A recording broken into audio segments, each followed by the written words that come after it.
Madame, Monsieur, bonsoir. En accédant au pouvoir en 2016, Patrice Talon, président de la République, a promis révéler le Bénin. Dans une conjoncture mondiale marquée par une succession de crises et une spirale inflationniste, le Bénin se démarque par sa résilience économique. Mais pas que.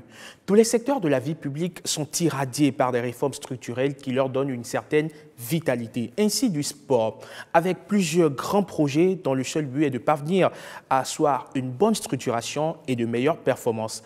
Il y a un temps pour penser les politiques, un autre pour les expérimenter et un dernier pour les évaluer. Et c'est justement à cet exercice d'évaluation que se livre Benoît Dato, ministre des Sports. Il a rejoint le gouvernement en octobre 2023. Le plus jeune de l'équipe Talon se livre à nous dans un échange qui, on l'espère, franc et cordial. Bonsoir, Monsieur le ministre. Bonsoir.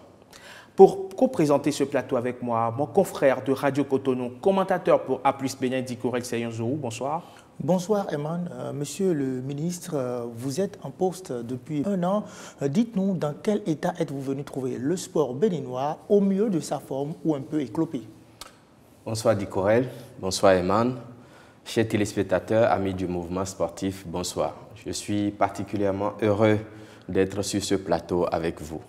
Nous allons ensemble voir que la locomotive sportive est bel et bien sur les rails, sans se détourner de l'objectif de départ qui est de faire du Bénin une grande nation sportive.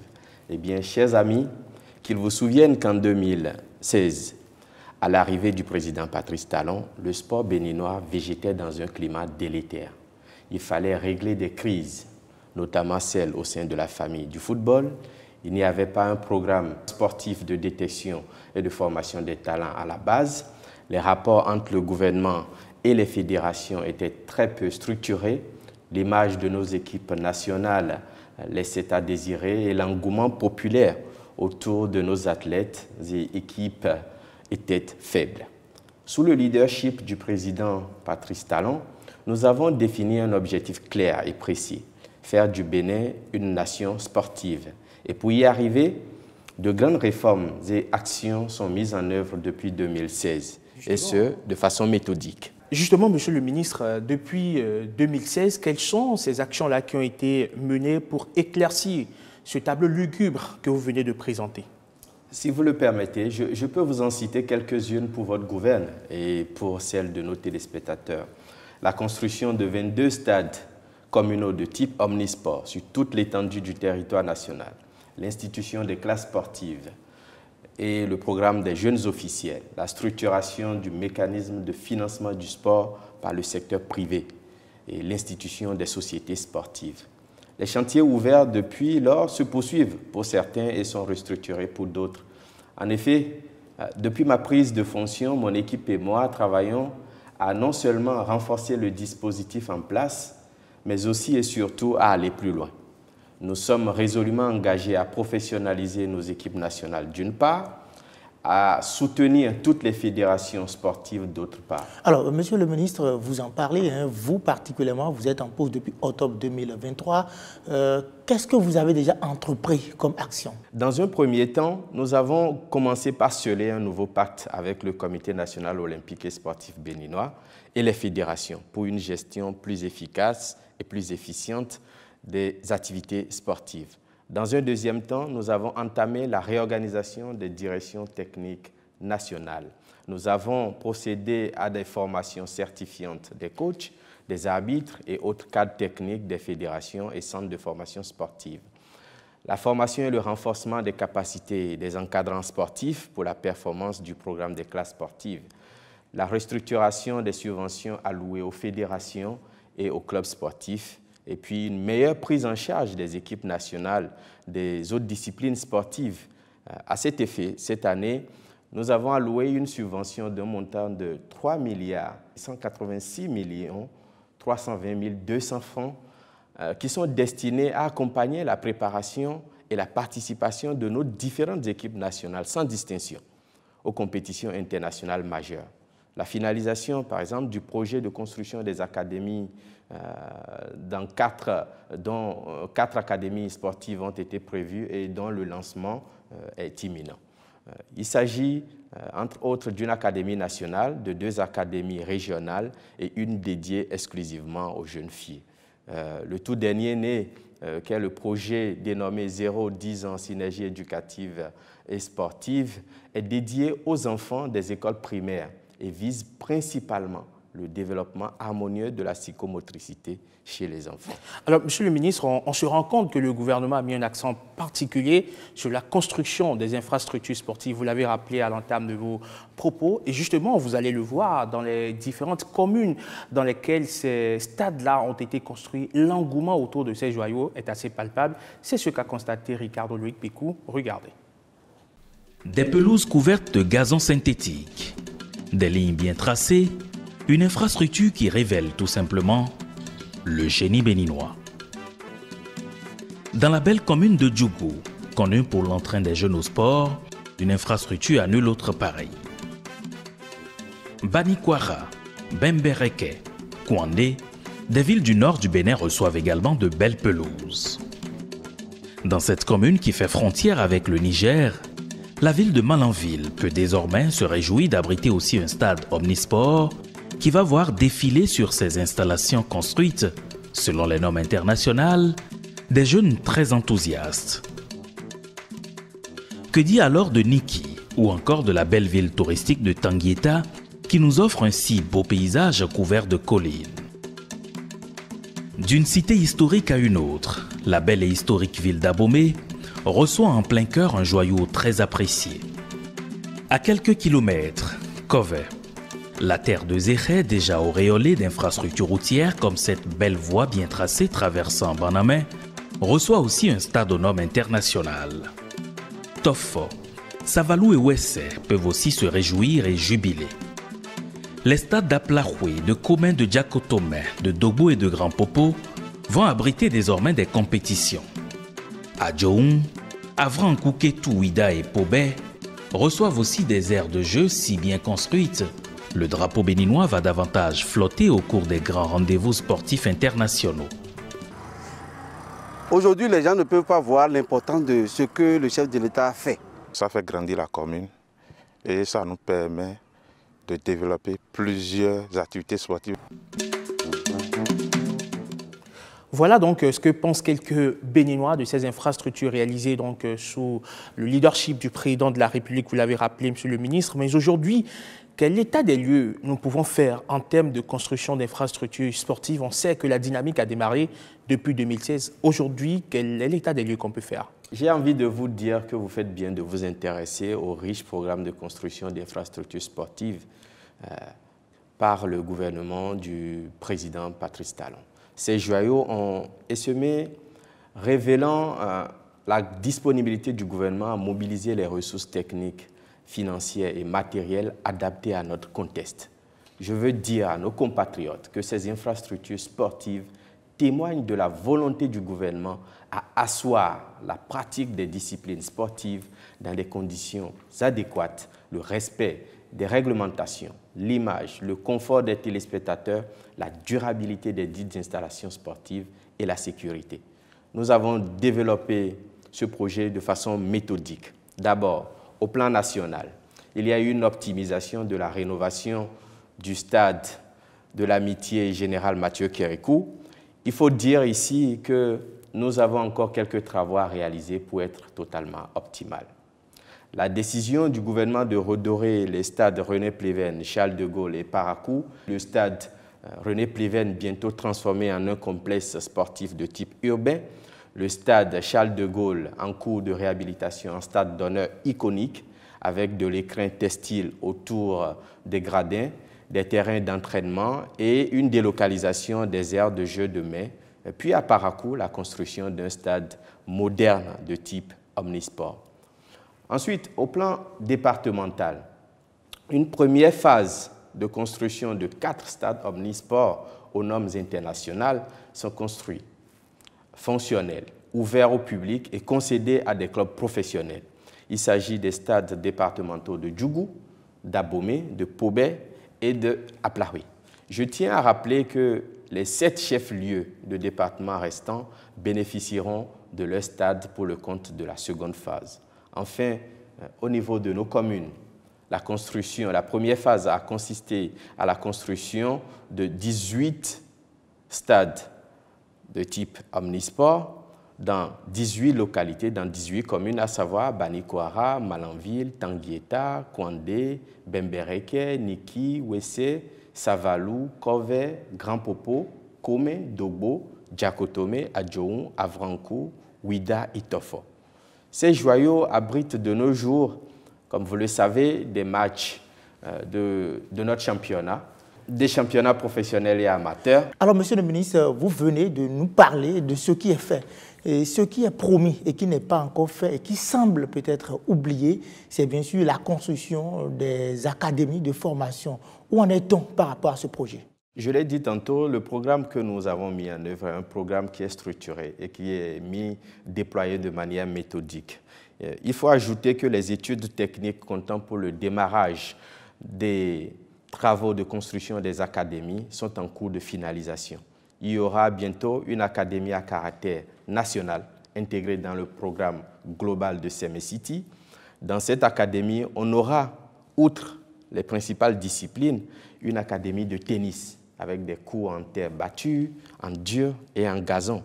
Il y aura 2 académies régionales, dont une à Parakou et l'autre à Porto Novo, et puis une académie de jeunes filles à Lokossa pour la pratique du sport. Vous avez parlé tout à l'heure du stade de l'amitié Général Mathieu Kérékou qui a été réfectionné à coups de milliards grâce à la coopération chinoise. Malheureusement, monsieur le ministre, depuis quelques mois maintenant, la nouvelle est tombée. L'enceinte de Kourounou est déclassée au grand désarroi des amoureux du sport en général. Qu'est-ce qui n'a pas marché? Pour mémoire, la rénovation intégrale du stade de l'amitié Général Mathieu Kérékou est réalisée grâce à une aide de la partie chinoise. Là encore, je veux vous rappeler que suite à cette rénovation, plusieurs pays africains ont délocalisé leurs matchs officiels sur le stade GMK. Je ne vous apprends rien que la Côte d'Ivoire, le Burkina Faso, le Mozambique et j'en passe ont été chaleureusement accueillis chez nous. En mars 2023, le gouvernement a concédé le stade GMK à la Caisse nationale de sécurité sociale, qui était chargée d'une part de réaliser des travaux confortatifs et d'autre part de recruter un gestionnaire délégué.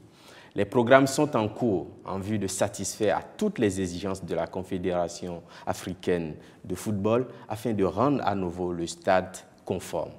Au regard de notre ambition, je puis vous assurer que les Béninoises et les Béninois seront fiers du résultat. Alors, monsieur le ministre, par rapport à la réfection du stade, où en sommes-nous aujourd'hui? Les Guépards du Bénin pourront-ils jouer leur prochain match dans cette enceinte mythique, témoin de grands exploits de notre équipe nationale du Bénin? Cher Dicorel, c'est l'occasion pour moi d'élucider un certain nombre de points à nos compatriotes.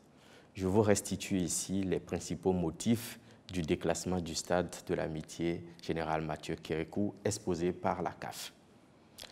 Il a été évoqué la non-conformité de la pelouse aux meilleurs standards internationaux, la non-uniformisation de l'intensité de la lumière dans les différentes zones de la pelouse, le non-équipement des vestiaires des équipes et des arbitres, des bureaux des commissaires et coordonnateurs au match, de la tribune de presse, des infirmeries, de la salle antidopage et de la salle média.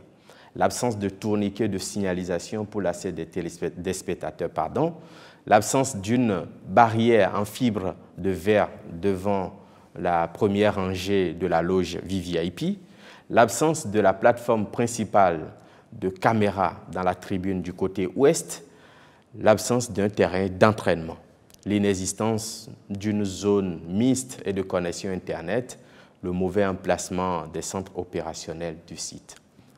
Pour pallier ces observations, les dispositions sont mises en œuvre en collaboration avec le concessionnaire, la Caisse nationale de sécurité sociale, et le contrat est en cours de signature avec les prestataires chargés de réaliser les travaux. En l'état, il faut que les exigences de la Confédération africaine de football soient respectées avant que notre stade soit à nouveau apte à accueillir les spectateurs pour de beaux matchs de nos vaillantes équipes nationales. Donc, nous allons patienter un moment. Monsieur le ministre, le gouvernement mise également sur la formation à la base et plusieurs programmes ont été expérimentés ou sont en cours d'expérimentation dans ce sens, notamment les classes sportives, le projet Jeunes officiels ou encore synergie éducative et sportive. Est-ce que vous pouvez nous rassurer aujourd'hui que tout ceci est sur les bons rails? Pour répondre à l'absence d'un programme structuré de détection des talents à la base, le gouvernement a initié, depuis la rentrée scolaire 2017-2018, le programme des classes sportives. 88 classes sportives ont été ouvertes sur toute l'étendue du territoire national, à raison de 74 communes ordinaires, 3 à Parakou, 3 à Porto Novo et 8 à Cotonou. En vue d'évaluer le travail effectué par les classes sportives, le gouvernement a initié en 2021, avec l'appui de la Fédération internationale de foot, la FIFA, le championnat national scolaire nouveau format. Ce championnat a lieu chaque année en 3 phases, communale, départementale et nationale. À la suite de l'expérience, rappelons-nous, la CAF et la FIFA ont mis en place le championnat scolaire panafricain. Lors de ces différentes compétitions scolaires, le Bénin s'est presque toujours distingué. On ne saurait oublier les performances historiques du CEG Kobli et du CEG Sainte-Rita. Cette année, nos guépards scolaires viennent de participer au championnat du monde scolaire des moins de 18 ans à Dalian et les moins de 15 ans viennent de défendre vaillamment nos couleurs dans la CAN scolaire des moins de 15 ans qui s'est déroulée à Zanzibar. Toutes ces performances révèlent notre sport scolaire et montrent le chemin à suivre pour le développement de notre sport en général. Pour compter de la rentrée scolaire 2024-2025, les perspectives sont notamment l'extension des classes sportives à 76 nouveaux CEG à travers tout le Bénin, à raison de 2 par commune, voire plus en raison de la taille et de la disponibilité des infrastructures, la participation des enseignants d'EPS en qualité d'encadrant sportif pour l'animation des classes sportives, l'ouverture de 24 classes sportives de volleyball à raison de 2 par département, en fonction bien sûr de la disponibilité des infrastructures, la formation de mise à niveau des encadrants sportifs et des enseignants d'EPS, l'implication des administrations des établissements dans le suivi des classes sportives, notamment la facilitation également du transfert des jeunes talents détectés vers les académies, la prise en charge des académies régionales par les experts recrutés et déployés. Et en ce qui concerne le projet Jeunes officiels, si vous voulez bien, on peut... Justement, oui. vous évoquez le projet Jeunes officiels qui nous intéresse tout particulièrement. Lors des derniers championnats scolaires qui se sont déroulés du côté d'Abomey, nous avons suivi évidemment ces apprenants qui ont envie soit de faire carrière dans l'arbitrage ou bien même dans la presse sportive. Et nous avons mis un accent particulier sur ceux-là qui officient les matchs, donc les jeunes officiels volet arbitrage. Regardez. Mon rêve, c'est de devenir une grande arbitre internationale comme Stéphanie Frappard, la française. Ils veulent participer à la dramaturgie du foot, devenir des acteurs clés, gardiens des règles, architectes de l'équité. Bref, ils ont décidé d'être arbitres. Oui, le coup d'envoi qui à l'instant vient d'être donné avec le CEG Sainte-Rita qui est en bleu et son adversaire qui est en Le noir. football est l'un des sports les plus populaires au monde, mais c'est aussi l'un des plus difficiles à encadrer. Les arbitres sont souvent critiqués, parfois harcelés, constamment sous pression. Les marches pour devenir arbitre professionnel sont donc difficiles à gravir. Pour préparer l'élite de demain, les nouveaux rois du sifflet, l'Office béninois du sport scolaire et universitaire a initié le programme Jeunes arbitres. Ce programme a commencé depuis 2018 et on a eu à détecter les jeunes arbitres dans les collèges et lycées. Et nous avons fait des regroupements de ces petits-enfants. Ces jeunes venus de tous les départements du Bénin sont sculptés pour prendre la relève. Depuis 2018, ils sont mis dans un moule qui leur permettrait à terme de donner vie à leurs rêves. Le programme est supervisé par des anciens arbitres devenus instructeurs techniques et physiques. Ils ont pour mission de tailler de véritables maîtres du terrain. Mon rôle aujourd'hui avec les jeunes arbitres, c'est de m'occuper de la préparation physique à leur niveau, et principalement travailler avec eux pour qu'ils aient une meilleure condition physique. Le football génère beaucoup d'émotions et de passion. Alors chaque décision arbitrale est scrutée, analysée et critiquée. Les erreurs, souvent diffusées et discutées en détail dans les médias, ce qui peut amplifier la pression exercée sur les arbitres. Quelle qu'en soit l'erreur que tu feras, il y a des instructeurs qui vont te dire ce que tu as fait de bien, ce que tu as fait de mal. Mais ne laisse pas que dans le match, on sente que tu as pris une décision que toi-même tu en doutes. Même si elle est fausse, tu dois la prendre avec élégance. Cet après-midi, Lucrèce est aux commandes de match de la phase finale du championnat scolaire. Et la jeune arbitre de 20 ans, venue de Parakou, s'investit déjà comme une professionnelle. Dossa. 3. Il faut bien tourner. Dossa. Il faut tourner. 7. Vous tournez pour vous montrer le bout de ça.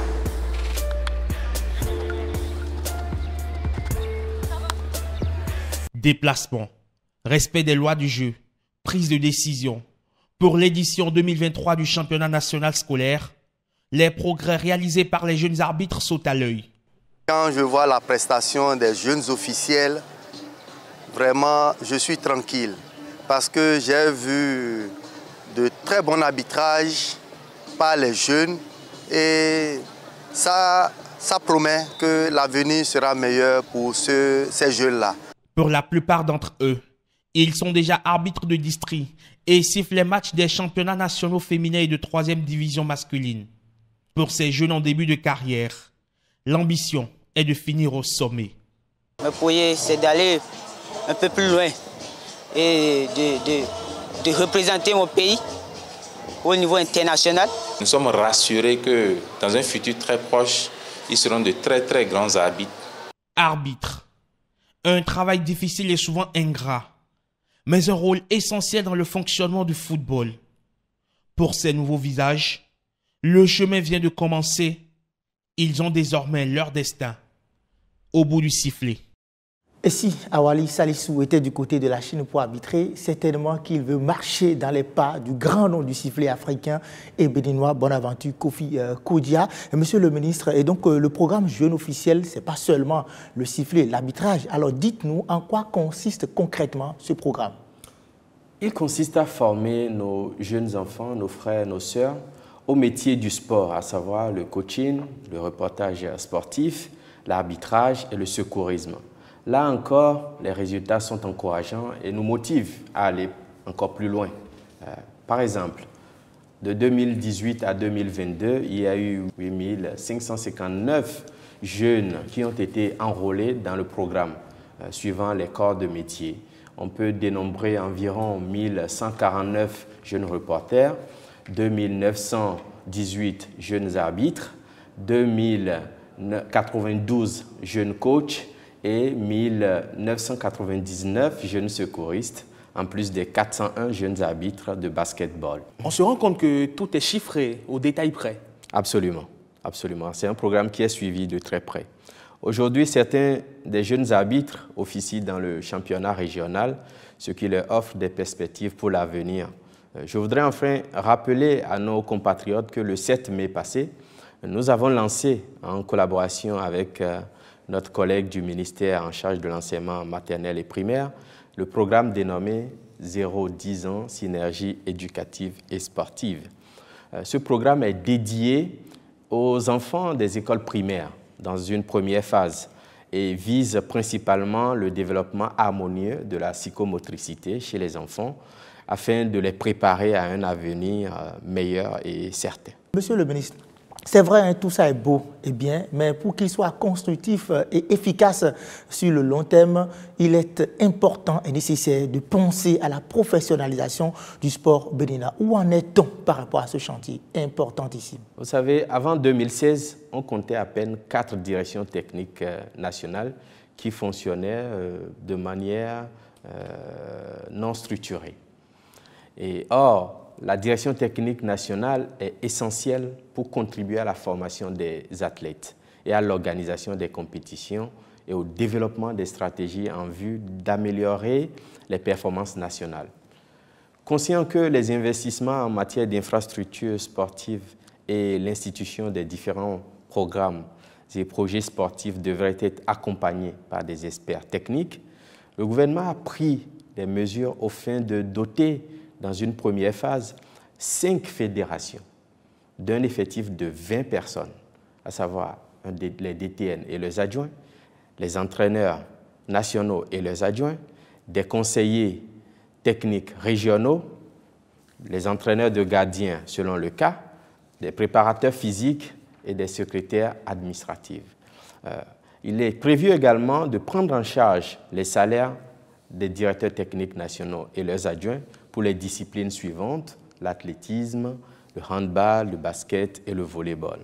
Prendre en charge les salaires des conseillers techniques régionaux, des entraîneurs nationaux ainsi que de leurs adjoints pour les équipes nationales et celles des catégories d'âge pour les 5 disciplines retenues, à savoir le football, l'athlétisme, le handball, le basketball et le volleyball. Former également l'encadrement technique de toutes les fédérations sportives et former les formateurs par des experts des instances sportives internationales. Ces différentes mesures seront progressivement élargies aux autres fédérations en vue de couvrir toutes les disciplines sportives présentes au Bénin.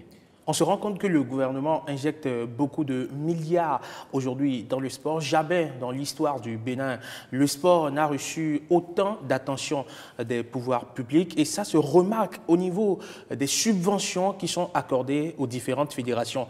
Et cette année, il y a une toute nouvelle particularité, c'est qu'il y a des critères d'éligibilité. Nous avons suivi, Monsieur le ministre, lors de la cérémonie justement de remise des subventions, des chèques aux fédérations sportives. On va suivre cet élément qui a été réalisé par Blaise Adampour.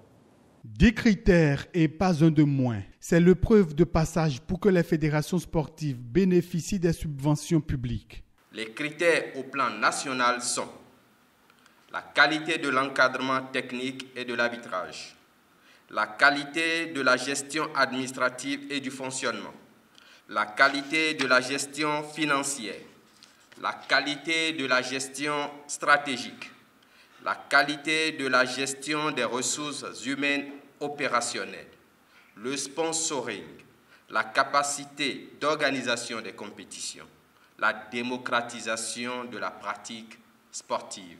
Au plan international, ces critères tiennent compte essentiellement du niveau et du type de compétition et du rayonnement international. Et le cas des clubs sportifs. En ce qui concerne les clubs professionnels bénéficiaires des subventions, les 4 critères retenus sont relatifs à la performance sportive, à la gestion administrative, juridique, financière et du personnel. Pour les acteurs du mouvement sportif, le choix des critères s'impose. Ces critères et tout ça là ne sont pas de mauvaises choses. Ça permettra à tout le monde de se mettre au travail, à tout le monde d'être discipliné et à tout le monde d'être correct et de savoir comment utiliser ces subventions-là. À partir de maintenant, chacun sait déjà sur quoi, par rapport à quoi et en fonction de quoi il sera évalué pour la subvention de 2025. Donc chacun déjà enverra ici en 2025 peut déjà se faire une idée de ce qu'il attend. Le souhait formellement exprimé par le monde du mouvement sportif est que désormais vous arriviez à pérenniser cette pratique. Et ce n'est pas nous qui vous l'apprenons, vous en avez déjà pris les dispositions. La balle est dans le camp des responsables des fédérations et clubs sportifs. À eux de prouver leur capacité de bonne gestion du dernier public, débousser pour que vive le sport et que se réjouisse le citoyen contributeur. Monsieur le ministre, qu'est-ce qui vous a poussé, vous et votre équipe, à mettre en place ces critères d'éligibilité? Vous savez, les subventions de l'État aux fédérations sportives sont mises en place essentiellement pour favoriser le développement du sport, soutenir les athlètes, promouvoir l'inclusion sociale et contribuer à la prospérité économique. Depuis 2016, le gouvernement a restructuré le mécanisme d'octroi aux fédérations et a augmenté substantiellement les montants alloués. L'une des nouveautés majeures est l'intégration des clubs masculins des différentes divisions, D1, D2, D3, et des clubs féminins de football, des clubs professionnels de basketball, de handball et de volleyball, sans oublier le Comité national olympique et sportif du Bénin et le Conseil national des supporters. L'ambition du gouvernement est claire, impliquer toutes les parties prenantes et leur mettre à disposition des ressources conséquentes au fin de leur faciliter la mise en œuvre des actions impactantes pour l'avenir de notre sport. Toujours dans cette démarche consensuelle, des critères pertinents et objectifs ont été retenus pour récompenser, pour compter de l'année prochaine, les fédérations qui auront les meilleures performances. Ces critères, comme on a pu le voir dans l'élément témoin, sont au nombre de 11 pour les fédérations et de 4 pour les clubs professionnels. S'agissant des fédérations, les critères au plan national sont notamment la qualité de l'encadrement technique et de l'arbitrage, la qualité de la gestion financière et stratégique au niveau de ces instances, la capacité d'organisation des compétitions, la qualité de la gestion des ressources humaines opérationnelles. Au plan international également, ces critères tiennent compte essentiellement du niveau et du type de compétition ainsi que du rayonnement de nos équipes sur le plan international. Monsieur le ministre, on sait que vous êtes financier à la base. Est-ce que quelque part, cette fibre de financier ne vous oriente pas dans votre prise de décision? On sent la patte clairement du financier dans cette mesure. Il s'agit des ressources publiques qui sont mises à disposition des acteurs. Nous nous devons de contrôler leur usage et de nous assurer que ces ressources jouent le rôle comme cela se doit pour les objectifs pour lesquels elles ont été allouées. Mais qu'en est-il concrètement en ce qui concerne les clubs professionnels? Au niveau des clubs professionnels, nous avons également retenu des critères, à savoir la performance sportive, la gestion administrative, juridique, financière et du personnel. Depuis la nuit des temps, c'est uniquement l'équipe nationale de football qui est prise en charge par rapport aux expéditions. Alors, vous êtes arrivé, est-ce que vous avez pensé aujourd'hui corriger cette pratique-là qui semble être une injustice mal vue par les dirigeants des autres fédérations sportives? Merci Dicorel pour cette question qui constitue en effet une injustice que nous avons corrigée au sein du gouvernement. En effet, depuis 2024, le gouvernement a décidé de prendre en charge chaque année la préparation et la participation aux compétitions internationales des équipes nationales dans toutes les disciplines. Cette nouvelle subvention, en dépit des subventions annuelles auxquelles chaque fédération a droit et sur lesquelles les différentes équipes à notre niveau au sein du ministère sont à pied d'œuvre, permettra d'assurer notamment les charges liées à la préparation et à la participation, les frais de transport des athlètes, les billets d'avion pour les athlètes ainsi que pour les officiels, les frais de prise en charge des athlètes et encadrement technique et médicaux, les frais de mission et une prime forfaitaire de participation, etc. Permettez-moi de vous informer qu'à partir de cette année, nous ferons un contrôle rigoureux de l'utilisation des ressources publiques mises à la disposition des différents clubs et fédérations. Ce contrôle est arrivé à point nommé parce que c'est demandé par l'ensemble du mouvement sportif béninois, notamment les reporters sportifs. Monsieur le ministre, nous n'allons pas clore les débats par ici sans avoir votre avis sur l'équipe nationale de football du Bénin, les Guépards du Bénin, qui ont une performance en dents de scie. Parfois ça marche, parfois ça ne marche pas. Depuis leur brillante prestation à la CAN 2019, les choses se sont mal déroulées. Les Guépards du Bénin ont manqué les qualifications aux 2 dernières éditions de la CAN. Le tirage au sort de la prochaine édition a été effectué le 4 juillet dernier. Le Bénin se retrouve dans le groupe D en compagnie du Nigeria, de la Libye et du Rwanda. Qu'avez-vous à dire pour rassurer les uns et les autres? Merci, cher Dicorel. Avant d'aborder la question, permettez-moi de finir et de donner quelques précisions sur les subventions qui ont été allouées.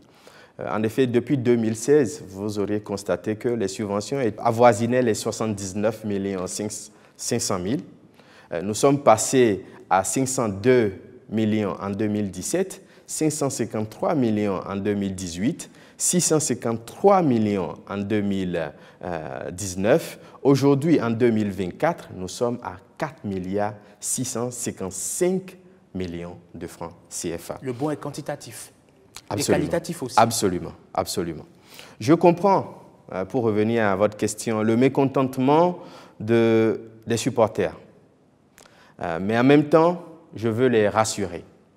Le ministère des Sports et la Fédération béninoise de football travaillent en bonne intelligence pour le développement et l'avenir de notre football. Je reste confiant que seule la formation produit des résultats et nous y veillons.